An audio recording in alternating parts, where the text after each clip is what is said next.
अस्सलाम वालेकुम फ्रेंड्स, मैं इनके शब्बीर हाजिर खिदमत हूँ एक बार फिर यूट्यूब चैनल नॉलेज मंच में। उर्दू पेडागोजी पर बेस्ड सीरीज का ये सेट नंबर 13 है।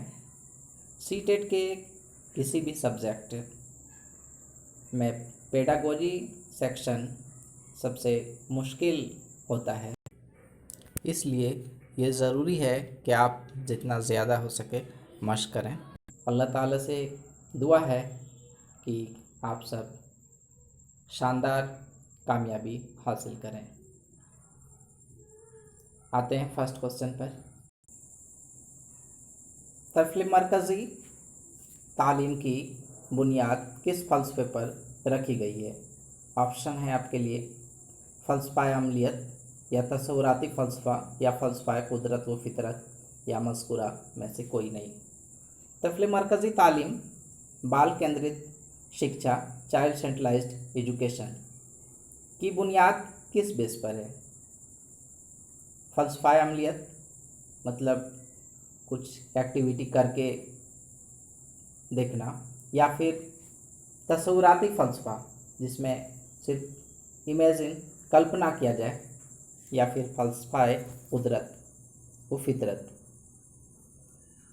प्रकृति और उनके व्यवहार का जो फ़लसफ़ा होता है उस पर।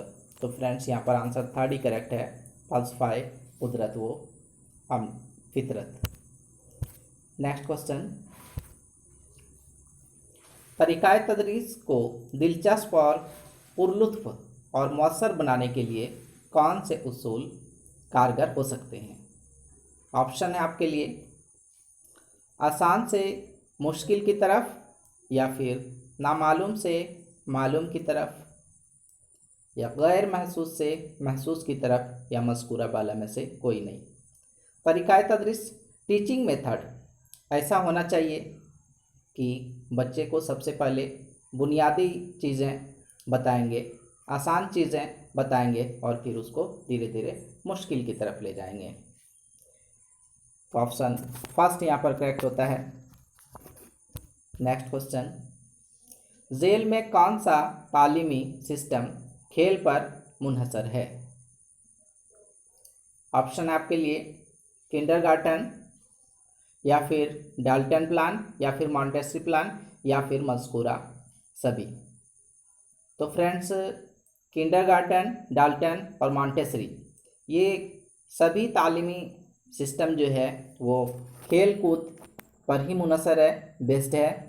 तो ऑप्शन जो है फोर्थ यहाँ पर करेक्ट होता है। बता देना चाहूँगा कि किंडरगार्टन जो है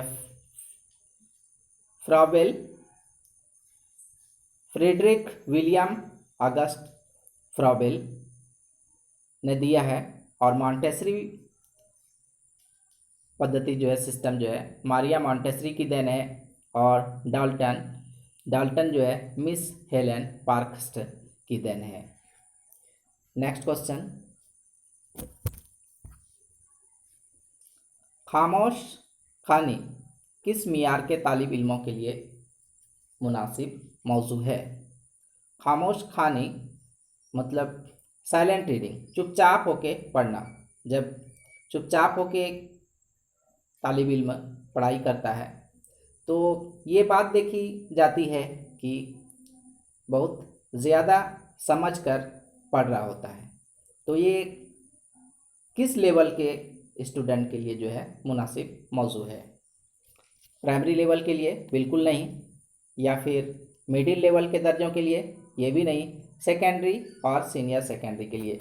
तो ये करेक्ट आंसर है ऑप्शन थर्ड, सेकेंडरी और सीनियर सेकेंडरी के लिए।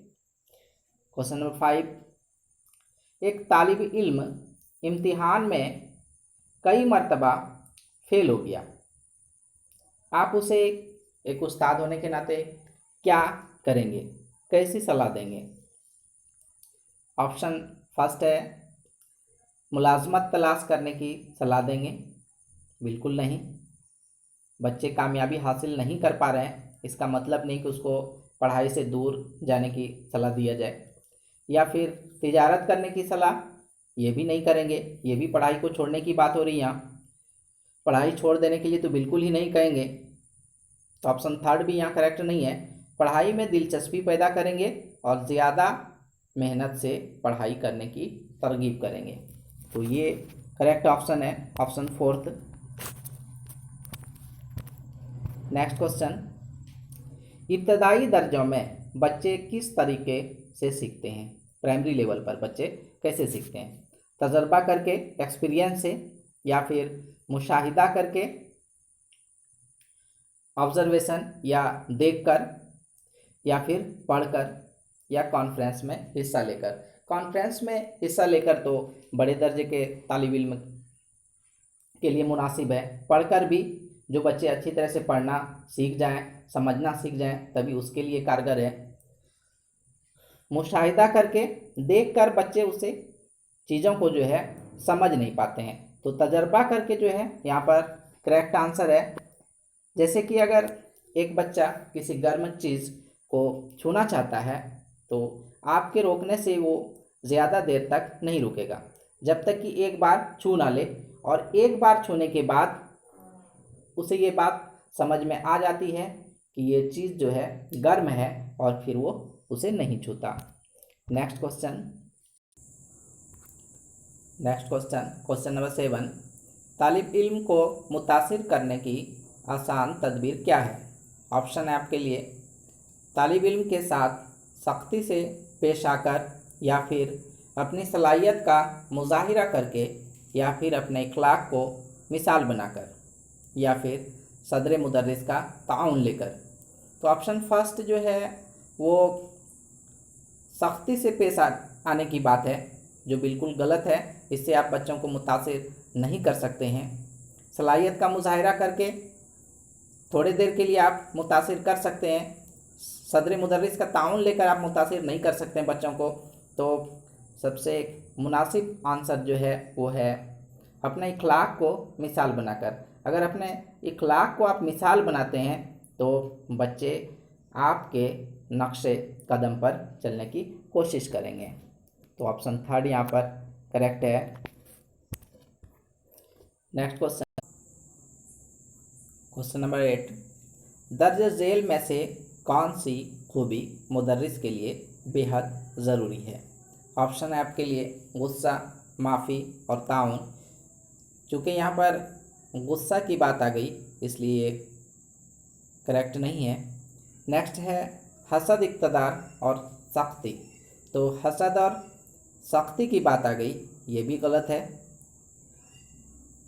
ऑप्शन थर्ड है ज़ब्त नफ्स, इल्म व इजहार, या फिर ऑप्शन फोर्थ है तालिब इल्म से हमदर्दी का जज्बा। तो फ्रेंड्स, एक अच्छे और कामयाब उस्ताद होने के लिए ज़रूरी है कि उसके अंदर ज़ब्त नफ्स, धैर्य, इल्म, ज्ञान व इजहार, संप्रेषण होना चाहिए। ये काबिलियत उनके अंदर ज़रूरी है। तो फ्रेंड्स, ऑप्शन थर्ड यहाँ पर करेक्ट है। नेक्स्ट क्वेश्चन, मादरी ज़बान होती है दुश्वार होती है, या फिर आसान होती है, या सनसनीखेज होती है, या बेमौजू होती है? तो बच्चा अपनी पैदाइश के बाद ही अपने आसपास, घर में और अपने वालिदैन से, पेरेंट्स से मादरी ज़बान ही सुनता है और उन्हीं चीज़ों को नकल करने की कोशिश करता है, सीखता है, तो वो उनके लिए आसान होती है। तो फ्रेंड्स, यहाँ पर ऑप्शन सेकंड जो है करेक्ट है। नेक्स्ट क्वेश्चन, बच्चे की खेलने वाली चीज़ों को सही जगह पर रखना चाहिए, बड़ों को रखना चाहिए, या घर वालों को, या बच्चों को, या किसी को नहीं? तो फ्रेंड्स, चूँकि बच्चे जो होते हैं वो देखकर सीखते हैं, इसलिए बच्चों की खेलने वाली चीज़ों को बड़ों को रखना चाहिए ताकि बच्चे उसे देखें और सीखें। तो फ्रेंड्स, यहाँ पर ऑप्शन फर्स्ट जो है वो करेक्ट है। नेक्स्ट क्वेश्चन, तदरीस का आगाज़ किस तरह से करना चाहिए? ऑप्शन है आपके लिए खामोश रहकर बिल्कुल नहीं किया जा सकता है, या फिर मौजू पर बातचीत करके, या फिर लिखना शुरू करके भी नहीं हो सकता है कि आप क्लास आते हैं और बस लिखना शुरू कर देते हैं या करा देते हैं, तो इससे भी मौजू का आगाज़ नहीं होगा। या फिर टेस्ट के साथ ये तो बिल्कुल ही नहीं होगा कि आप क्लास आएँ और फिर टेस्ट लेना शुरू कर दें। तो फ्रेंड्स, पहले मौजू पर बातचीत करेंगे। जैसे अगर हमें जो है मौसम के बारे में पढ़ानी है, तो आज के मौसम के बारे में, टेम्परेचर के बारे में बात करेंगे, तो फिर उस मौजू पर पढ़ाना आसान हो जाएगा और बच्चे भी उसे आसानी से सीख लेंगे। तो फ्रेंड्स, यहाँ पर ऑप्शन सेकंड जो है करेक्ट होता है। नेक्स्ट क्वेश्चन है, बुनियादी तालीम का मसौदा किसने पेश किया? मौलाना आज़ाद ने, या फिर पंडित नेहरू ने, या फिर डॉक्टर जाकिर हुसैन ने, या फिर महात्मा गांधी ने? बुनियादी तालीम, बेसिक एजुकेशन का मसौदा जो है महात्मा गांधी ने पेश किया। ऑप्शन फोर्थ यहाँ पर करेक्ट है। नेक्स्ट क्वेश्चन है, ग्रामर से 2 क्वेश्चन मैंने शामिल किया है। अगर आपको अच्छा लगे तो कमेंट्स बॉक्स में लिखें, अदरवाइज़ अगर आपकी ये राय हो कि इसके लिए अलग वीडियो बनाया जाए तो इंशाल्लाह कोशिश करूँगा। तो क्वेश्चन नंबर 13 यहाँ पर है, सांप के किसी लफ्ज़ में कहाँ से आते हैं? लफ्ज़ से पहले, लफ्ज़ के बाद, या फिर दरमियान में, या फिर इनमें से कोई नहीं। तो फ्रेंड्स, सांप के जो है वो लफ्ज़ से पहले आते हैं। जैसे आमद, जैसे आमद है, उसको हम अगर आगे बर लगा दें जो सांप का है, तो बर आमद हो जाएगा। जैसे असर है, अगर उसके पहले जो है हम बा लगा दें तो बा असर हो जाएगा। तो फ्रेंड्स, यहाँ पर ऑप्शन फर्स्ट करेक्ट होता है। कई फ्रेंड्स की तरफ से रिक्वेस्ट था कि सर इसमें कुछ ग्रामर सेक्शन के क्वेश्चन भी शामिल किए जाएं। नेक्स्ट क्वेश्चन, सांप का किस ज़बान का लफ्ज़ है? तुर्की ज़बान का, या फिर फारसी का, या फिर अरबी का, या फिर उर्दू का? तो फ्रेंड्स, सांप का जो है ये अरबी ज़बान का लफ्ज़ है। लास्ट क्वेश्चन है इस वीडियो का, उर्दू ज़बान की माँ के बतौर किस बोली की पहचान है? ऑप्शन है आपके लिए फारसी की, या फिर खड़ी बोली की, या फिर हिंदी की, या फिर तुर्की की। तो फ्रेंड्स, ज़्यादातर माहिर लिसानियात जो है वो इस निष्कर्ष पर पहुँचे हैं कि खड़ी बोली का जो है सबसे ज़्यादा जो है किरदार है उर्दू ज़बान की पैदाइश में। तो फ्रेंड्स, यहाँ पर ऑप्शन सेकंड जो है करेक्ट होता है। ये था आज का हमारा वीडियो सेट नंबर 13। इंशाल्लाह ताला उम्मीद है कि आप इसे ज़रूर लाइक करेंगे और अपनी मोहब्बतों से ज़रूर नवाजेंगे। अल्लाह हाफिज़।